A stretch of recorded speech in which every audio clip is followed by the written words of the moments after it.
Hello and welcome. I'm Dr. Adam Dorsey, a psychologist in Silicon Valley and the host of Super Psyched, a podcast dedicated to supercharging your life. Each episode contains fun, high-quality interviews with experts looking at psychology from all angles.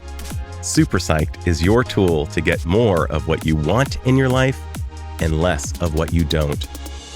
Women contribute enormously to the workplace all over the world. Yet all too often, their contributions are seen as less important than those of their male colleagues. And while things may have improved over the years, statistics suggest that women still earn only 84% of what their male counterparts earn. Clearly, we aren't where we need to be, and this is a topic that needs airtime, awareness, and changes. I was so happy to speak with Valerie Alexander about women at work. Valerie has done many things professionally, but I'll keep it short. She earned a law degree from the UC Berkeley School of Law. She's written screenplays that have been purchased by large studios, and she's the author of 2 books, including How Women Can Succeed in the Workplace. I loved the book, and I was so happy to speak with her and share her ideas with you. So listen in as Valerie and I talk about women at work. Valerie Alexander, a hearty welcome to Super Psyched. Thank you. I am super psyched to be here. I'm so happy to be with you. I loved at least 2 of your books that I read. Today, we're going to speak less about happiness as a second language and all of the second language editions that could be forthcoming. We're going to talk more about women at work. And this is particularly salient, perhaps even now, as we're about to go out and consider who we're going to elect. And I'm not going to get all political. That's not what it's about. But there are different perceptions of men and women at the workplace. We assign ideas to what men are and what women are. And I would love you to disabuse us, or at least start with the myths as well as the realities of women at work. One of the things we have to really look at when we look at workplaces is what is getting rewarded. And one of the things that is held so badly against women is that our natural behavior, the skill sets that we bring into the workplace, are not the most highly rewarded traits. So if you look at how we define leadership, we had a president who referred to himself as the decider. He said, "I'm the decider." I remember that. Yeah. As if being a leader is being the person who can make the quickest, most confident decision and move forward with it and mass the army behind you to march. And that has worked for millennia for certain types of leadership. If we're at war, yes, you need to make a decision and march forward. Although I would say maybe getting more input in your decisions is a better idea.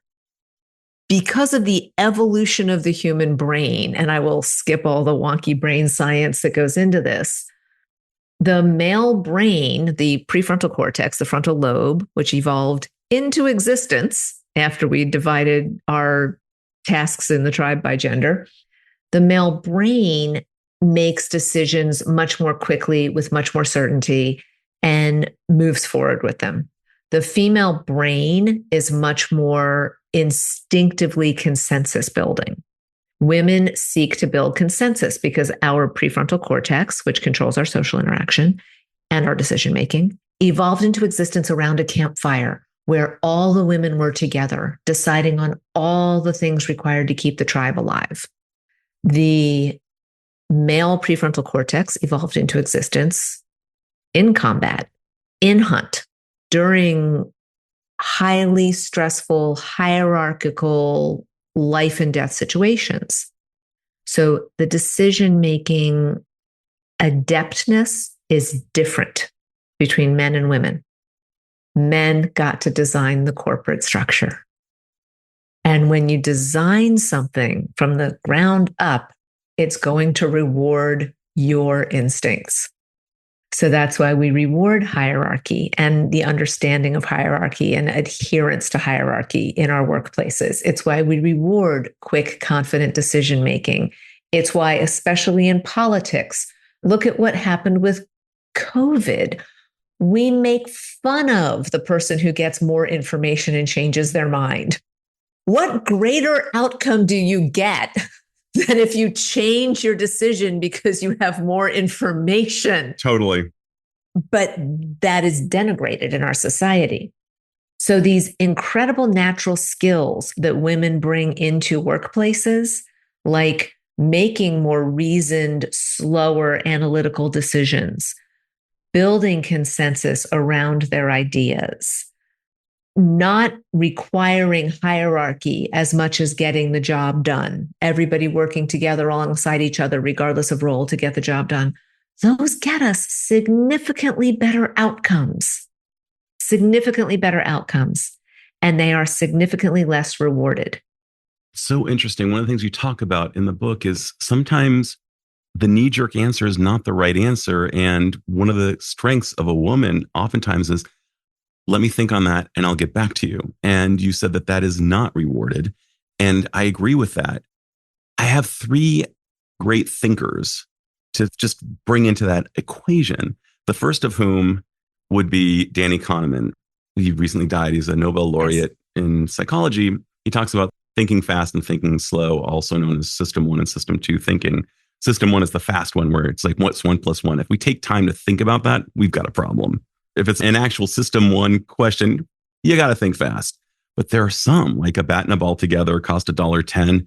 The bat is $1 more than the ball. How much is the ball? And everyone says it's 10 cents, except it's not. When you think about it, it's actually 5 cents and $1.05.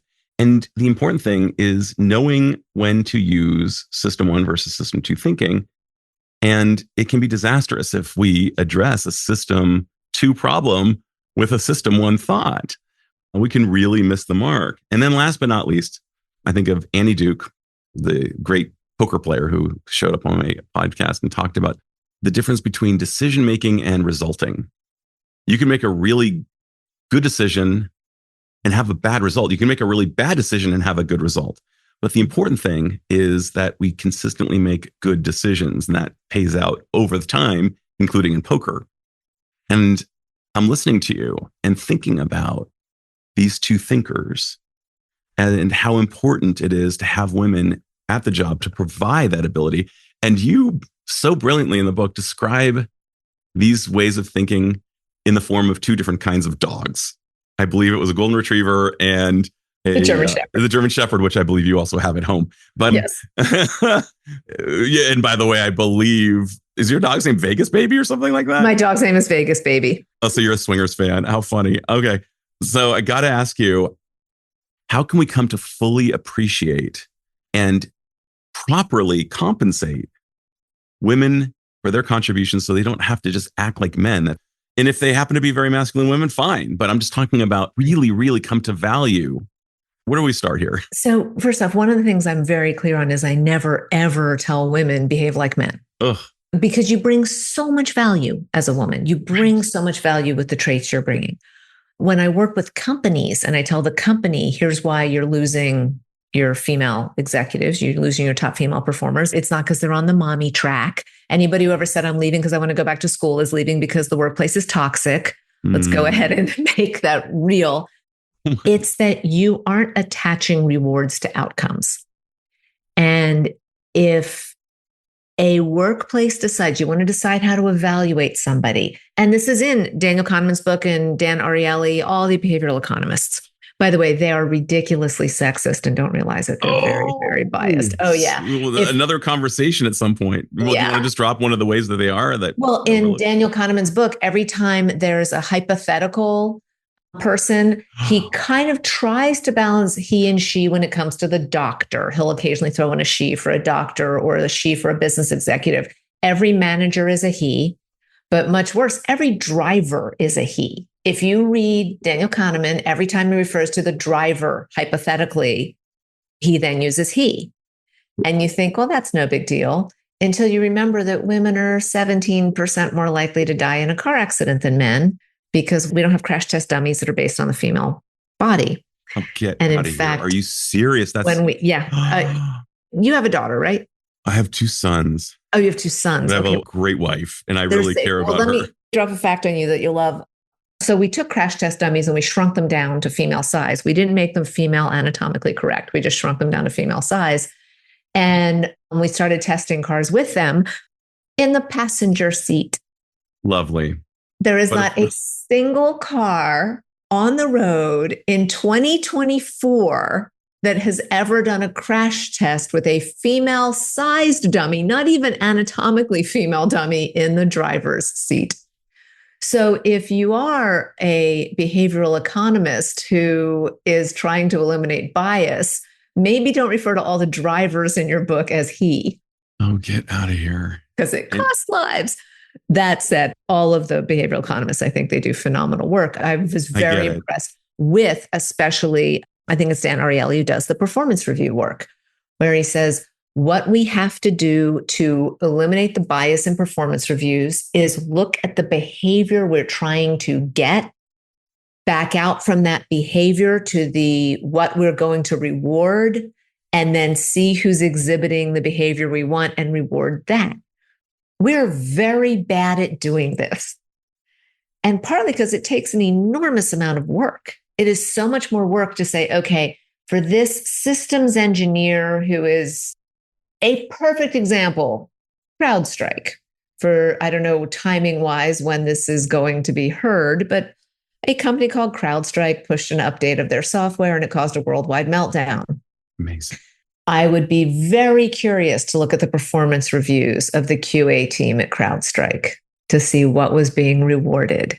Okay, I'm sorry. I just have to interject. One of the things you brought up in your book was 2 sales reps. The females crushing, actually 120% of quota. This is just obviously a scenario, but it made sense. That one was true. That one was true, for crying out loud. Okay, and then the guy is out there playing golf. And then in the very last week, he's burning the midnight oil. He's exhibiting it. He misses it by just a little. And he gets rewarded for showing such effort. And she does not get her bonus that is commensurate with what he gets. Right. Oh my God. What are we talking about? And she had 120% of quota. Because they didn't see her killing it. Exactly. The same thing happened to me when I was an investment banker. When I was an investment banker, on my very first performance review, one of the comments on me was, we don't really think you're putting in the same work. It was the managing director said to me, when I walk the halls at 10 o'clock at night, I see a lot more people here and I never see you here. And I'm like, no, I leave at 7. I actually do all my work during the day. Can you point to any fewer deals I've done than anybody else? Thank you. And they can't. And in the meantime, I had an office mate who literally did go play golf. He went and shopped for cars for a week. He was shopping for a new car and he would come in, have some meetings in the morning and then go shop for a car all afternoon and then come back at like 4 o'clock and then he'd stay there till 10. And then they're saying to me, you should be like him. Look how much effort he's putting in. No, I'm not doing that. I'm going to go leave and go get some more schooling. Euphemism for this is toxic. Yes. An example I literally can't remember if I have it in the book. I don't think I put it in there. My law firm, I was also a lawyer, and my law firm had a written policy about how offices were assigned, written policy, and it was based on your year that you started and your seniority within that year. So there was a first-year associate who started 3 weeks before me. She had more seniority than I did. But there was another first-year associate who started 6 months after me because he did some externship or something. So he had less seniority than I did. And he got put in a nicer office when he started 6 months after me. And I said, no, we have a written policy about this. And they said, oh, but it's too much trouble to change offices in the middle of the year. Wait until the big office move at the end of the year. And I said, no, we do it this way. And I had the worst office in the building. It sounds super whiny. Besides being small, it was on the wrong side of the building. So it got the afternoon sun. And so no attorneys would take offices on that side of the building. Sure. And so I was literally the only attorney on my floor in this tiny office that got baked in the afternoons. Not got baked in a good way. Not the fun, half-baked way, yes. But, so the partners are like, well, no, we're not switching offices mid-year. We don't do that. And I said, really? Because last year when Tom was in my exact office and 6 months later, Theodore started after his externship and he was put in the nice office. Other way around, Theodore was in the crappy office. Tom was in the nice office. I said, As soon as Theodore said no, you moved them that weekend. So why are we not moving me and Jeff? And the partners fell all over themselves to come up with any possible reason not to do it. And I said, it's because you can't take a man out of a good office and put him in a bad office to put a woman in that good office. And they went crazy. They were like, that is not the case. We aren't like that. I'm like, great, move our offices. They would not do it. And finally, the partner I work for came into my office and he said, we need you to let this go. He said, I've secured you one of the best senior associate offices in the building when we have the official move at the end of the year. Are you okay with that? And I said, in writing. And he said, yeah, we will do that. And they put it in writing. But he said to me, please stop talking about it being a gender thing. There are so many problems with what you just dropped. I don't even know which one to go with, but I think where I'd like to go is to talk truly about how we are actually all better together. I had Temple Grandin talking with me a while back, and she said, had there been somebody with autism with the visual strengths that I possess on the Space Shuttle Columbia team, it would not have exploded. I would have recognized it. Wait, I can share with you. There were 2 scientists who knew that that space shuttle was going to explode and they couldn't get anyone at NASA to listen to them. And it changed the decision-making processes at NASA. It changed the way they make decisions now. There were 2 scientists who knew what was going to happen. And they tried to delay the launch, but the launch had already been delayed once. And Ronald Reagan was coming to the launch because it was such a big deal, because the teacher, Kristen McAuliffe, was going to be on it. And so they didn't want to cancel it a second time because Reagan was coming in. NASA was really on the verge of being canceled, getting all their funding taken away. They didn't want to embarrass the president. They knew they would not get him a third time. And if you hear the oral histories of these 2 men talking about that experience of watching it blow up, knowing, and one of them said, he's like, God put me on this earth for one purpose, which was to save those people, and I failed. And it's so heartbreaking that they feel that way. But I want to make something very, very clear when you look at something like that. We don't see the alternate timeline, which is we don't see the timeline where they were listened to. Because if they were listened to and the launch was canceled, it's not like everybody would have been walking through the halls at NASA going, way to go, guys, you saved lives. No. Because nobody would have known. That's right.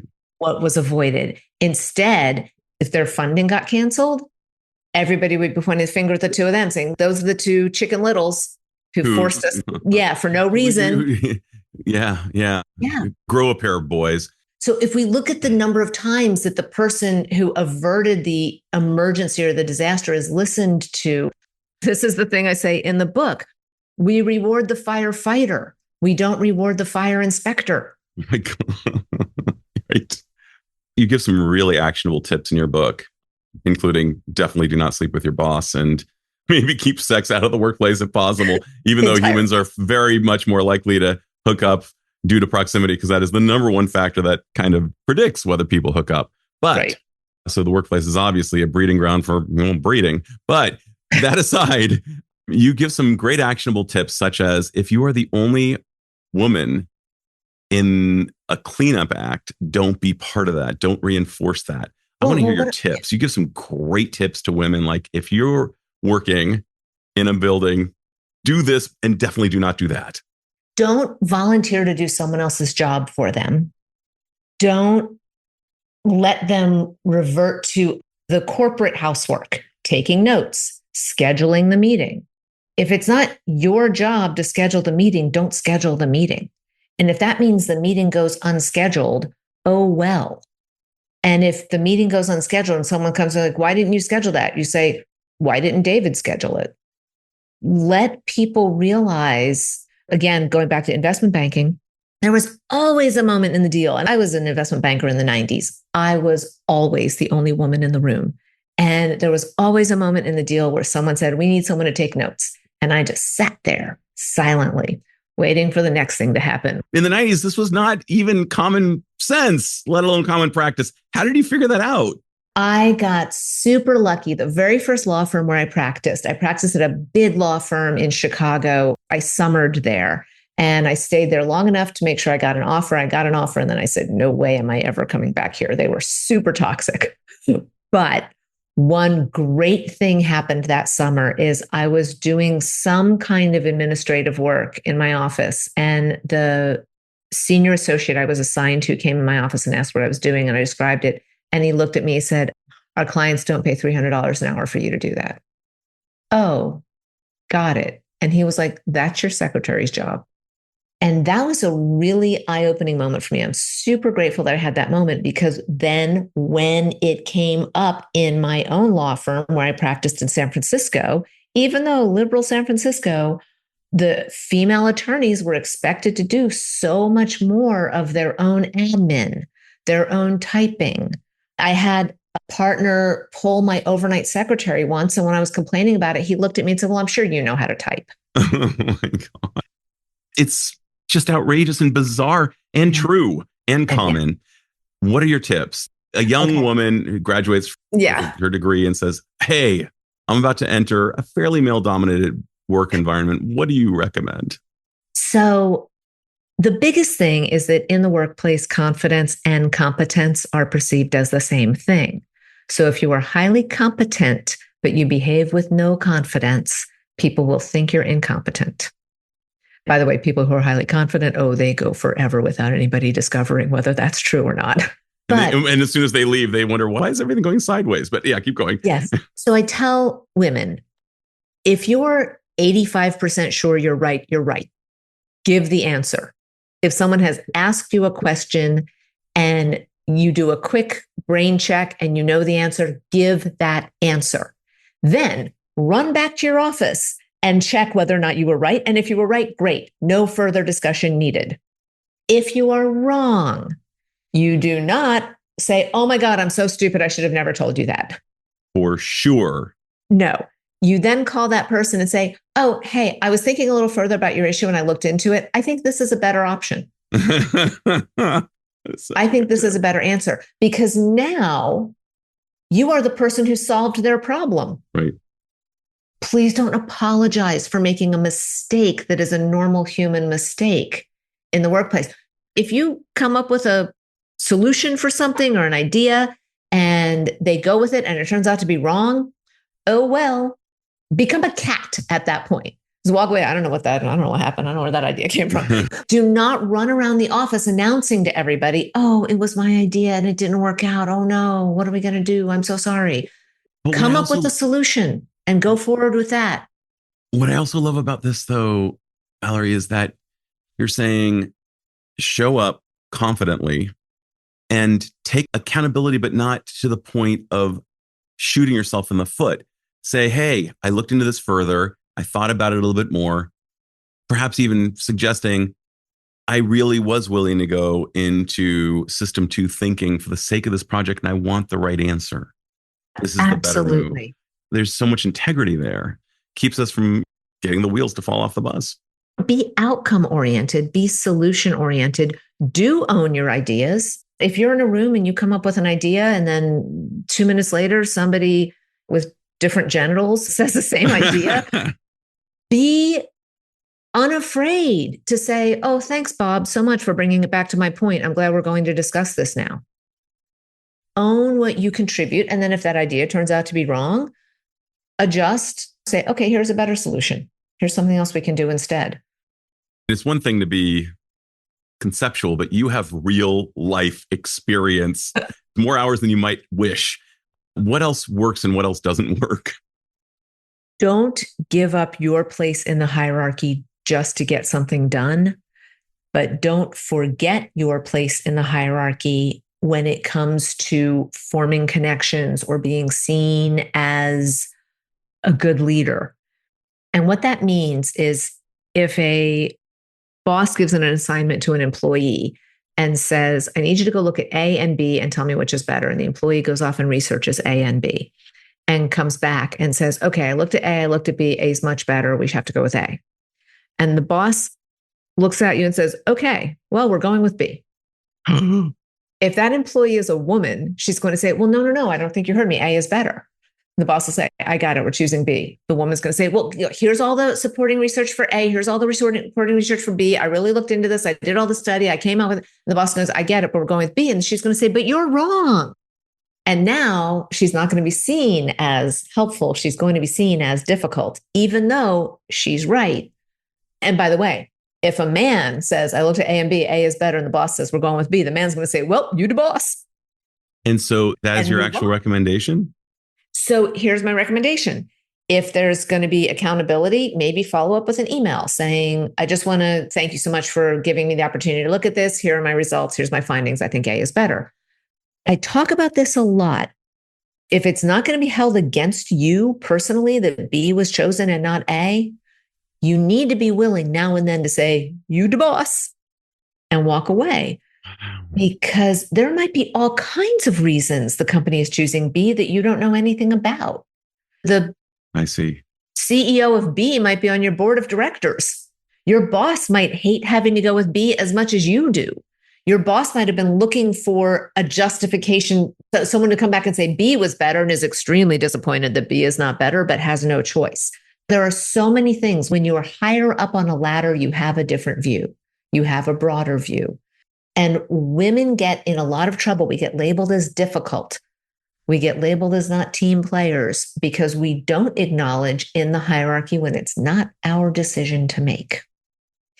And that's a horrible thing. I work with so many companies, and I'll get to this part of the workshop or the keynote, and someone in the room will say, I'm sorry, please don't tell our employees to stop disagreeing with the boss when the boss is wrong. And my response is, then where is that being rewarded in your metrics? Ooh. If she isn't getting rewarded for disagreeing with the boss when the boss is wrong, I'm going to continue to tell her not to do it. And you're in the Silicon Valley, right? I am. There is a thing in tech right now. I guarantee you start scratching the surface a little. Talk to some of your female executive friends. There's a thing going on in tech. It has for about 20 years now of what I have labeled the buffer boss. And I've had it happen to so many women I've worked with at Amazon, at Google, at WeWork, at Facebook, where they are constantly butting up against their boss. For those listening on the podcast, I'm making a butting up against gesture with my hands because that's so valuable. For women who are constantly butting up against their boss, they pretty quickly discover they have a new boss who is someone who got slotted in between them and their boss, who is usually younger, male, and less qualified than they are. And their boss says, okay, all your ideas are great. Just run them past Jason and he'll bring them to me. Then Jason becomes basically the handler. Yeah, the buffer boss, the buffer whose job really has no function other than they continue utilizing the talents that the woman is bringing to that workplace. She's a great manager. She's getting great results, but she's bringing things up that the boss just doesn't want to hear about. What you're bringing up right now goes so far beyond the gender question. It goes to corporate culture. Is figuring out how to keep us from crashing into the mountain, figuratively, the right move. And literally, Malcolm Gladwell talks about this in Outliers, how these Korean jets were having crashes because the junior pilot wouldn't tell the senior pilot, you've made a mistake or there's something wrong. And they countered it with El Al, the Israeli pilots, who the junior pilots had no compunction whatsoever about saying, hey, man, we're about to crash. Get it right. And now, according to Gladwell, KAL, Korean Airlines, has one of the best flight records in the world because they've adopted that idea. And that's become a metric. A boss who will say, I will listen. But you're right. You're also speaking to the idea of sometimes there is more to the story than we know. Yeah. And what I'm hearing you say is like saying, all right, it's kind of a quiet acquiescence in person and possibly a follow-up email. I really wish you would reconsider this. Not even I wish you would reconsider. Just a follow-up email saying, in case you missed anything in the meeting, here's what I was presenting. The follow-up email is only a CYA. I see. And it's in writing. It's like, needed. So if people come and say, we can say, well, right. I did warn him. Tell you this. By the way, nobody likes the person who says, well, I did tell you this. Yes. Any more than, well, actually. There's a thing about being a woman as you rise higher and higher. There are no rules for you, but break them at your peril. Never heard that one. It's very real that women suddenly find themselves without any support. It's why we call it the glass cliff. You get higher and higher and higher, and you have no support anymore. You have no sponsors. You have nobody speaking up for you when you're not in the room. So the thing I also really want to focus on as much is what companies should be doing.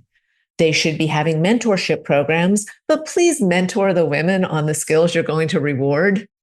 Stop just mentoring women on being more confident, because there's a lot of women that get mentored and they're mentored almost 100% on personality. And the men are being mentored on financial skills, strategy, business acumen. Mentor your women on the skill sets you need for them to advance in your company. So if you were talking to a COO or perhaps a CEO about what makes companies work, what would be some of your top directives? 100% gender diversity, because gender diversity gets you thought diversity. There's 2 malls in Los Angeles. I lived in Los Angeles for 23 years. There's 2 malls in Los Angeles that I won't shop in because of the location of the women's bathroom. It's down a long, dark corridor off the parking garage. I don't feel safe using that facility. I've looked up both malls. Neither of them had a single woman on the design team of a mall. So just think about that. You're designing a shopping mall and you don't have any women involved in the design. And you said that about the crash test dummies. Yeah. We don't realize what we're not considering when we're not considering it. 100%. And by the way, the numbers play this out. I don't need to be like, oh, for woo-woo, kumbaya, feel good, we should have women in the boardroom. No, companies with women in the boardroom have 31% higher stock value. And I love that idea, because one of the things we know for sure is that psychological safety, which is so important. Those of you who aren't familiar with psychological safety, it's roughly said the safety to make a mistake and to revisit that mistake and to get it right the second time. And that's part of it anyway. I'll actually be speaking with Amy Edmondson next week, who created the word. But what you're saying is the bottom line will be better if you do this. So this is not about kumbaya. This is not about something that is woke even. This is about money. Companies with gender diverse management have 33% higher sales. I literally can't remember what is in the book and what isn't, which is probably a flaw on my part. But I always say this: if you have an entire sales team of chimpanzees and you have cornered the banana market, you are killing it in the banana market, and then you realize, oh, we are completely missing the salmon market. What do we need to get into the salmon market? We need some penguins. So you hire a few penguins to break into the salmon market. And now you're making... We're talking token penguins or several? Quote unquote, they're token. People look at them and they think they're the diversity hire, even though they're the ones bringing you the entire salmon market, which you had missed completely. You now have chimpanzees and penguins, and all your sales meetings are still in the top of the tree. The penguins where penguins can't go. Well, the penguins will find their way to get there. They'll be late. They'll be exhausted. They'll be dying, but they'll make it there. And then you turn around, you blame the penguins for being tired. By the way, so what happens is the penguins, who are sick of not getting rewarded as highly as the chimpanzees, who are not getting acknowledged for how much harder they're working, who all the things that the penguins are bringing to the table being unrewarded, they'll get sick of that and leave. And guess what they take with them? Great ideas. Yeah, they take the entire salmon market with them. And guess what else they take? They're going to take your best chimpanzees, because your best chimpanzees acknowledge how good the penguins are and would rather work in a company where they're being rewarded too. Best children's storybook ever. Okay, well, kids, we're going to read you. Yeah, that'd be a great children's storybook. This is how business works in a children's storybook form. It makes 1,000,000% sense. I loved your book. I love both of your books. I'm so happy with your work. You are actually, in some ways, an exemplar of neurodiversity in and of itself, because you do so many things so well. But I'm going to ask you my final, and this is my miracle question. Valerie, if you had the magical powers to impart one insight or skill that would dramatically improve the lives of individuals and perhaps by extension, since we're all connected, society at large, what would that insight or skill be? And how do you imagine it would impact people? I would wave a magic wand and have every CEO of any organization, whether corporate or government or nonprofit or religious, every organization, I want their highest ranking person to make the happiness of the people who work for them their top priority. And I can assure you, if we would do that, if we would decide that the happiness of our workforce is our highest priority, our costs go significantly down of turnover, of absenteeism, of workplace injuries. We have fewer product defects. In medical settings, we have less medical malpractice. We have less bullying. We get sued less. We have more innovation. We have more creativity. We have more inclusion. Everything is good. And when we make the happiness of our workforce the top priority, then our workers take care of our customers and our clients, and our companies go up in value. The reverse right now is that corporate leaders put their highest value on pleasing Wall Street. And they make these ridiculous decisions like laying off 9,000 of their employees for no reason whatsoever, closing an entire division, having a return to office policy for which there is no justification. They care about Wall Street, and then they force their employees to do things to service Wall Street, and they lose their customers. Amazing. If you care about your employees, they'll take care of your customers, and let Wall Street make their own decisions. I wish it was illegal for analysts to predict the value of a stock. Wait until you see how the company does, and then determine what its stock is worth. One of the best business ideas I've ever heard. I agree with it wholly. Thinking about, just before we close, in the 1980s, Eddie DeBartolo Jr. was the owner of the San Francisco 49ers.